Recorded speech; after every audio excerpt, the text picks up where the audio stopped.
Cuando Julio Verne y H.G. Wells escribían sus relatos fantásticos que entretenían a millones de lectores distribuidos en toda la faz del planeta, nadie imaginaba que, con el tiempo, buena parte de aquellos relatos perderían el calificativo de fantásticos al adquirir marcada actualidad y convertirse en algo real y concreto. La humanidad ha ido viendo con ojos azorados la materialización de máquinas y adelantos científicos que, como el Nautilus, eran considerados como fantásticos, aún hace 50 años. Se ha comprobado y es de todos conocido que se puede dar la vuelta al mundo no en 80 días, como supusiera Julio Verne, sino en uno solo. Que el viaje a la Luna, que imaginaron Wells y el propio Verne, no es una utopía. ¿Qué es lo que estos hombres, como muchos otros antes y después, han tenido? ¿Fueron quizá pitonizos, magos o seres superdotados por la naturaleza? No, sencillamente supieron desarrollar un don que nos es dado a todos los humanos y que sin embargo no todos, desgraciadamente, saben o quieren aprovechar. Me refiero al maravilloso don de la imaginación. ¿Qué es la imaginación? Bueno, si abres el diccionario podrás leer: facultad del alma que representa las imágenes de las cosas reales o ideales. Como primer y principal elemento de esa definición, nos encontramos con que la imaginación es, ante todo, una facultad del alma, esto es, una facultad interna, subjetiva, para crear o recrear supuestas realidades que deseáramos existieran, o realidades que tememos lleguen a producirse, partiendo siempre, normalmente, de la realidad existente.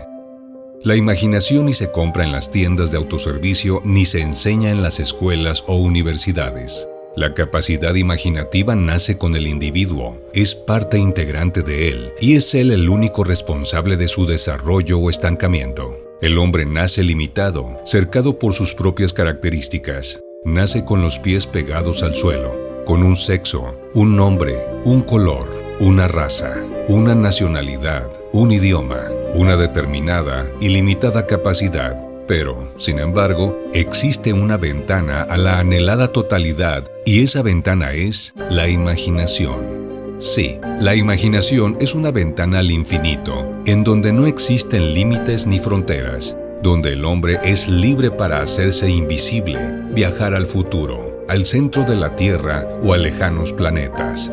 En la imaginación nacen las grandes obras, las grandes epopeyas humanas, pero también los grandes crímenes, las mayores atrocidades. La imaginación puede ser, entonces, una ventana abierta en la búsqueda de la perfección, o un arma terrible si se tergiversan sus finalidades, ya que se trata de la primordial fuente de creación humana y, por lo tanto, su mayor fuente de progreso. Mas, a pesar de todo, es un tesoro inapreciable, pues representa un punto común, aunque casi invisible, que el hombre tiene con Dios o su fuerza superior.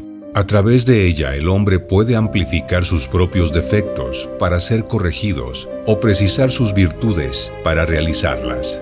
Todo ello desligándose de sus tradicionales limitaciones, situándose en su propio planeta o en uno muy lejano, en su época o fuera de ella, ya sea hacia el pasado o hacia el futuro.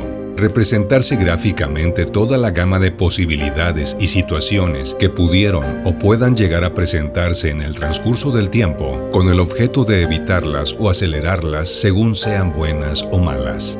La imaginación representa, en suma, un camino a la perfección, a la plenitud, a la superación del género humano. Y emulando a Ludwig Feuerbach decimos: la imaginación es la madre de los ensueños, la fuente de la poesía, y sin poesía no hay nada puro ni elevado.